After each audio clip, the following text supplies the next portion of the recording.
Je vous dis déjà merci d'être debout. Supportez-moi. Mon intervention sera centrée sur 3 grandes parties. La première partie,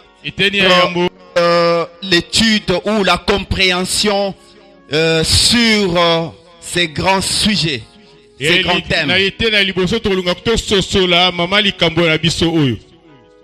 Deuxième partie est consacrée à l'annonce de notre sous-thème intitulé La part de l'homme face aux actions de Dieu.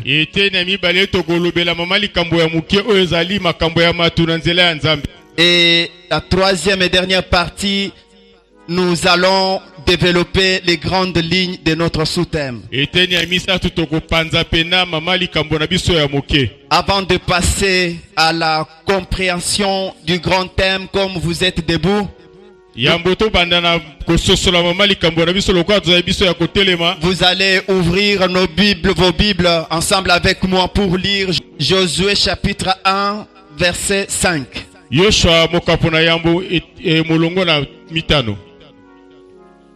Nous lisons au nom du Seigneur Jésus. Nul ne tiendra devant toi tant que tu vivras. Je serai avec toi comme j'ai été avec Moïse. Je ne te délaisserai point et je ne t'abandonnerai point. Vous pouvez vous asseoir et nous allons continuer avec la lecture. J'aimerais revenir au premier verset.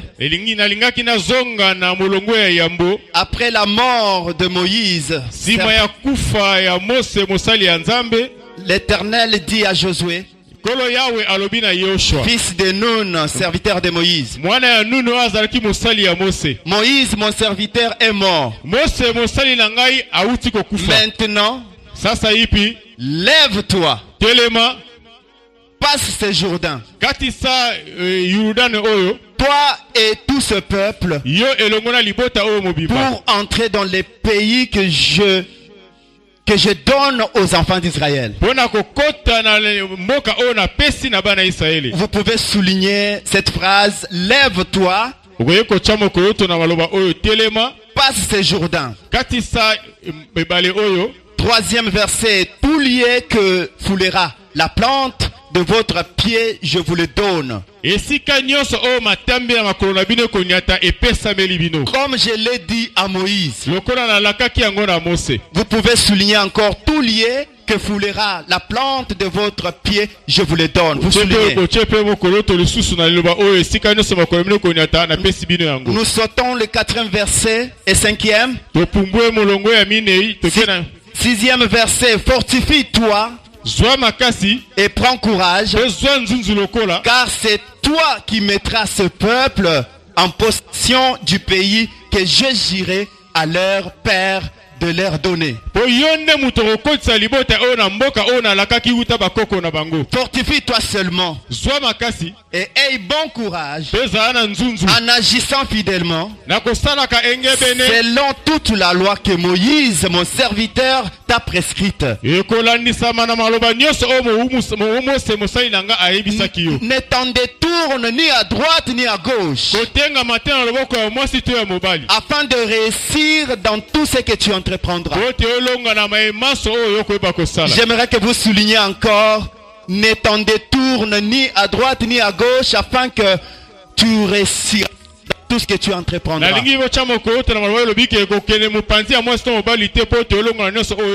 ce livre de la loi ne s'éloigne point de ta bouche, médite-le jour et nuit.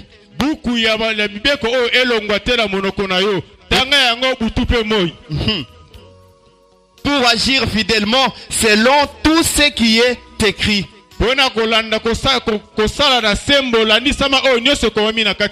Car c'est alors que tu auras du succès dans tes entreprises. Vous pouvez encore souligner, car c'est alors que tu auras du succès dans tes entreprises. Bien-aimés, avant que nous puissions continuer.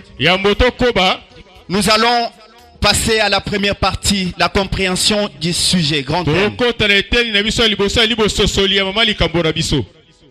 Dans ce thème, il y a des mots. J'aimerais que nous puissions comprendre chaque mot. Parce que chaque mot dans cette phrase ou dans cette déclaration signifie quelque chose de très important. Le premier mot, il s'agit de nul. Nul veut dire personne. Le deuxième mot veut dire, le deuxième mot c'est tenir. Tenir, c'est un intransif qui veut dire résister, perdurer.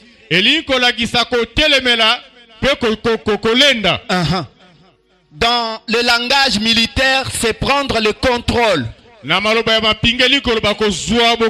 Le troisième mot, c'est né. Nil né.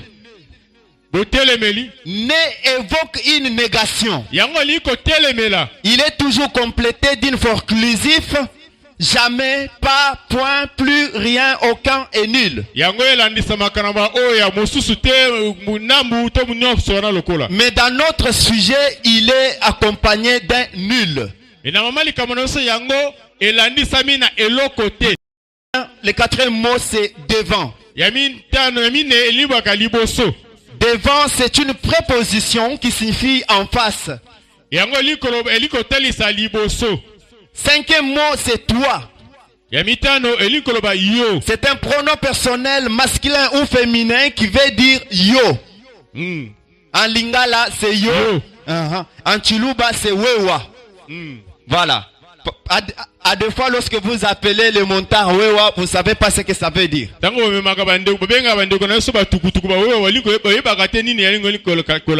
Voilà. Le sixième et dernier mot, c'est la locution verbale tant que tu vivras. Tant que tu vivras. Tu veux dire aussi longtemps que tu pourras passer ta vie sur cette terre. Quels que soient les états que tu embrasses, selon les différents lieux que tu habites, aussi selon les situations malheureuses, nul ne tiendra devant toi. Dieu dit à Josué, bien sûr, nul ne tiendra devant toi. Quand Dieu dit à Moïse, bien-aimé, comme il avait dit à Abraham, maintenant il dit à Josué, il est en train de déclarer sur toi. Parce que tu es l'émanation du peuple d'Israël. Tout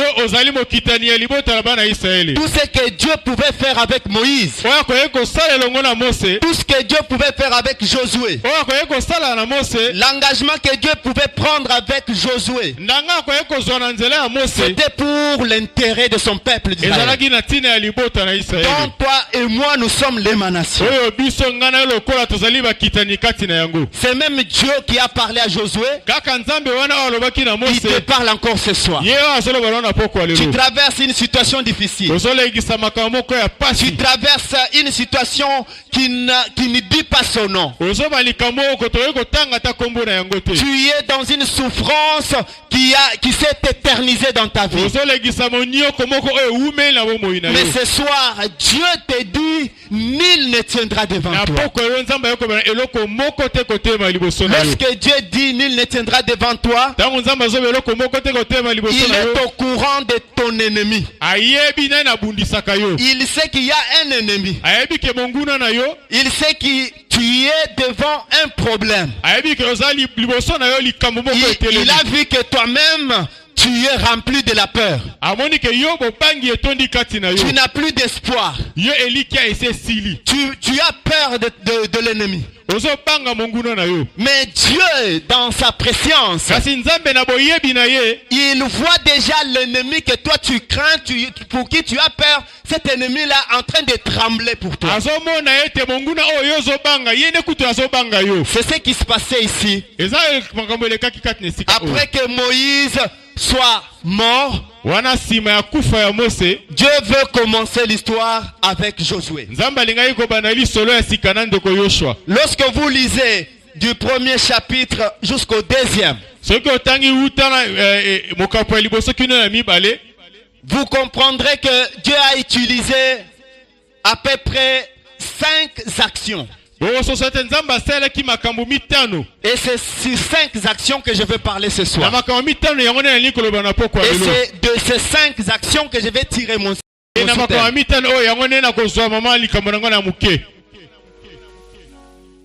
La première action, nous sommes toujours au premier chapitre, Josué chapitre 1 au premier verset.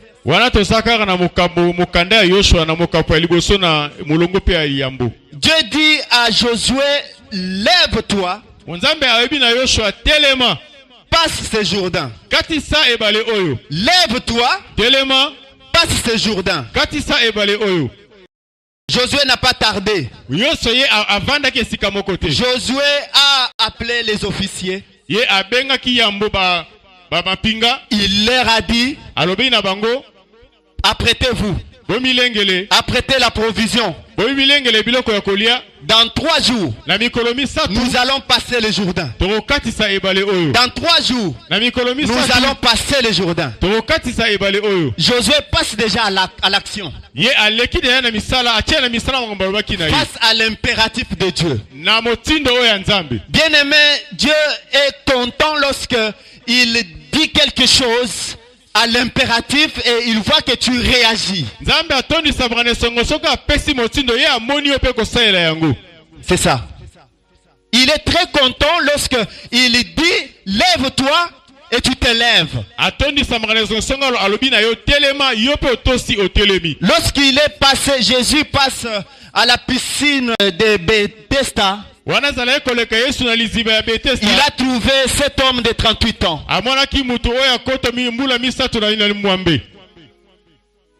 Après tout le dialogue, il lui a dit, lève-toi, prends ton lit et marche. Lève-toi, c'est un verbe à l'impératif. Et la Bible dit aussitôt, l'homme s'est tenu debout. L'homme a pris son lit. Il s'est mis à marcher. C'est cela que Dieu veut. La question que je te pose ce soir, quelle est ta part? Quelle est ta part face aux actions de Dieu? Et surtout lorsque Dieu utilise l'impératif. Lorsque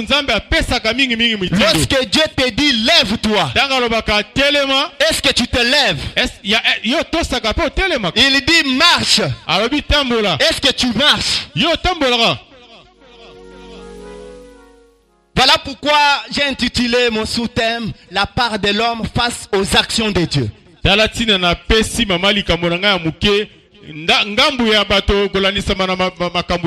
La première action, c'est l'action impérative de Dieu. La deuxième action, c'est la promesse de Dieu. La promesse de Dieu. Comment est-ce que tu réagis face à la promesse que Dieu a faite dans ta vie? Chaque jour tu reçois des promesses par plusieurs canaux. Les hommes de Dieu peuvent te promettre. Les prophètes peuvent prophétiser. Mais après, quelle est ton attitude face à la promesse de Dieu? Amen. Amen. Amen. Amen. Et Est-ce que tu peux demander à ton voisin quelle est ton attitude face à la promesse de Dieu? Parce que la promesse de Dieu peut ou n'est pas aussi s'accomplir. Ou soit la promesse de Dieu peut tarder. Et cela dépend de ton attitude face à cette promesse. Regardez dans Genèse, au 15e chapitre, Dieu vient visiter Abraham. Dieu le promet la postérité. Mais Abraham, au 16e chapitre, Abraham s'effraie un chemin. Il s'est fait l'enfant Ismaël avec Agar. En complicité avec Sarai. Et c'est pendant qu'il devrait rester fidèle à la promesse de Dieu. Au 17e chapitre de Genèse, Dieu vient, il dit à Abraham, tu n'as pas marché devant ma face. Sois intègre. Ça veut dire que Abraham a passé un moment où il n'était plus intègre.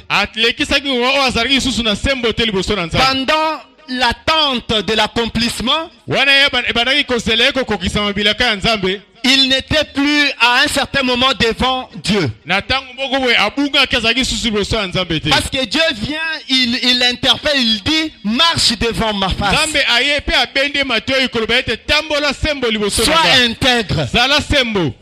Au 17e chapitre. Mais Abraham a eu Isaac après. Et on parle même de 20 ans. 20 ans plus tard. Est-ce que vous pouvez vous imaginer? La promesse, Dieu vous fait une promesse maintenant. Et cette promesse-là vient s'accomplir après, donc dans 20 ans. Ce n'est même pas ça le souhait de Dieu. Le vouloir de Dieu est que lorsqu'il te promet, il réalise cela dans ta vie. Afin que son nom prenne gloire.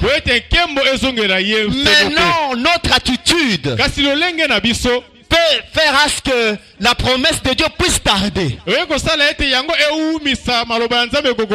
C'est-elle maintenant là, on a prophétisé sur toi. On t'a dit tu vas mettre au monde. On t'a dit bientôt tu vas te marier. Bientôt tu auras de la promotion. Mais jusqu'à là tu ne vois pas s'accomplir. Est-ce que tu te poses la question, qu'est-ce que toi aussi tu fais face à cette promesse? Quelle est ta part à cette promesse? Dieu a promis à Josué. Il a dit, tout lié foulera la plante de tes pieds. Je te le donne. C'est aussi une promesse. Josué est passé à l'œuvre. Parce que derrière cette promesse, il y avait des conditions. Il ne pouvait pas arriver sur la terre promise sans observer les conditions, certaines règles.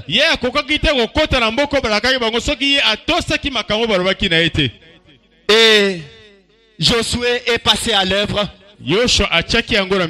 Lorsqu'il a obéi, Dieu a accompli sa parole, sa promesse. Vous allez voir, Dieu a quelque part présenté ce vœu à Josué. Là, c'est le troisième point. Lorsqu'il dit à Josué, fortifie-toi, prends courage, je serai avec toi, nul ne tiendra devant toi. Lorsque Dieu fortifiait Josué, ce n'est pas par la suite de la mort de Moïse. Donc Josué était en train de pleurer Moïse, non. Dieu avait constaté que dans Josué il y avait une peur de l'ennemi. Parce que la mission qu'avait Josué, c'était d'aller conquérir la terre promise. Et cette terre avait été promise depuis Abraham, Moïse et les autres, ainsi que lui-même Josué. Mais Josué pouvait se dire, mais le maître est mort.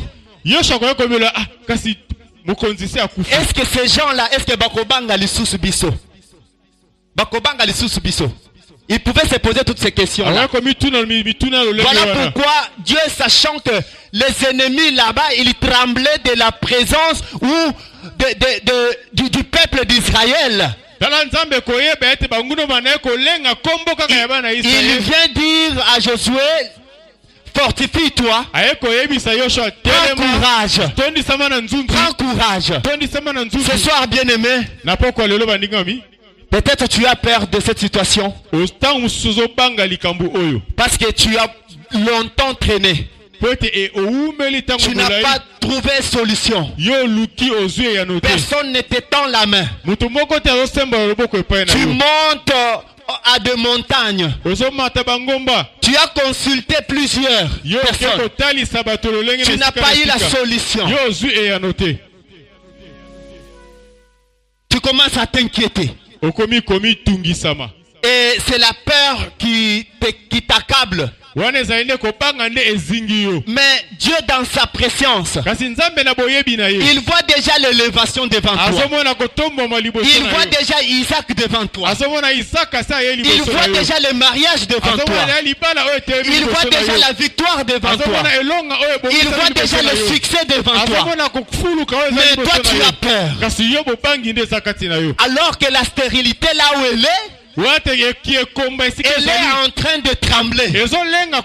Parce que tu es en train déjà de prier. Et Dieu te dit ce soir, 1000 rien ne tiendra devant toi. Malgré la durée de la nuit, malgré le temps que ça a pris, ça ne tiendra plus. L'homme de Dieu, lorsqu'il nous parlait le dimanche, il a dit, peu importe la maladie, peu importe la maladie, moi aussi je peux emprunter ce mot. Peut-être en ce moment tu as une maladie incurable. Tu ne sais même pas donner le nom à cette maladie. Tu as une stérilité qui a duré longtemps. Tu es dans un célibat qui a trop duré. Ce soir Dieu déclare, Dieu déclare sur toi, Dieu déclare sur toi, nul ne tiendra devant toi, rien ne réussira devant toi. Ta part ce soir c'est de croire, ta part ce soir c'est d'obéir. Maman Clarisse nous a parlé de l'obéissance. Il a dit l'obéissance nous rapproche de la bénédiction de Dieu. Si ce soir tu te fortifies, tu obéis à la parole de Dieu, à la promesse de Dieu, à l'impératif de Dieu, à la déclaration de Dieu. Quelque chose s'accomplit dès maintenant. Quelque chose s'accomplit dès maintenant. Au nom de Jésus. Au nom de Jésus. Alléluia. Amen. Bien-aimé, Lorsque Dieu a dit à cet homme, lève-toi, l'homme s'est levé. La Bible dit aussitôt l'homme s'est levé. Il était à l'action. Quand Dieu te dit maintenant reçois l'enfant, mais Dieu te dit maintenant reçois le boulot. Dieu déclare maintenant reçois ce que tu cherches. Qu'est-ce que tu fais? Quelle est ta réaction? Quelle est ton attitude? L'attitude que je vous demande ce soir, c'est rester dans la présence de Dieu. C'est rester dans la présence de Dieu. Cet homme a fait 38 ans.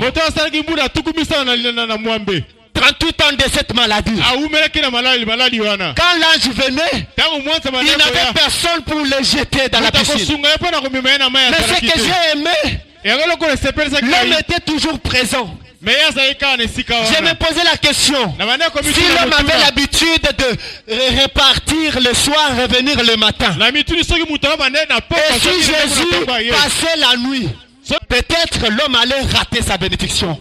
L'homme allait rater sa guérison. À des fois, Dieu est prêt pour réagir. Mais quand il vient avec la bénédiction, il regarde là où il t'avait laissé. Il ne te trouve plus. Il ne te trouve plus. Bien-aimé, je te prie ce soir. Reste dans la présence de Dieu. Obéis à la parole de Dieu. Obéis à la parole de Dieu. Je déclare que tu sois grand. Et nul ne tiendra devant toi. Nul ne tiendra devant toi. Malgré les vents et marées, malgré les tempêtes, malgré la durée de la nuit, quel que soit le nom de la maladie, quel que soit le nom de problème, quelle que soit la main qui soutient ces problèmes, Dieu a déclaré, c'est fini. Nul ne tiendra devant toi. Et tu vas vivre cette victoire à vie. À vie. Tant que tu vivras, ça veut dire à vie.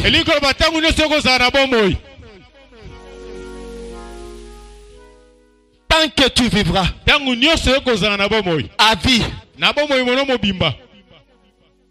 Mais pour que cela puisse se matérialiser, tu dois aussi rester obéissant, rester dans la présence de Dieu à vie. Ce soir, j'aimerais t'encourager. Je m'encourage aussi. Parce que nous sommes touchés par des problèmes. Nous nous fortifions ce soir. Je vais vous dire, tenez-vous. Prenez courage. Obéis seulement. Reste dans la présence de Dieu. La main de Dieu est là. Et elle va te visiter. Même sur tes études. Même sur ton travail. Peu importe la maladie. Dieu a déclaré, nul ne tiendra devant toi tant que tu vivras. Le temps, c'est le temps. Nous sommes obligés de nous arrêter. Vous pouvez acclamer le Seigneur pour cette parole. Alléluia. Amen.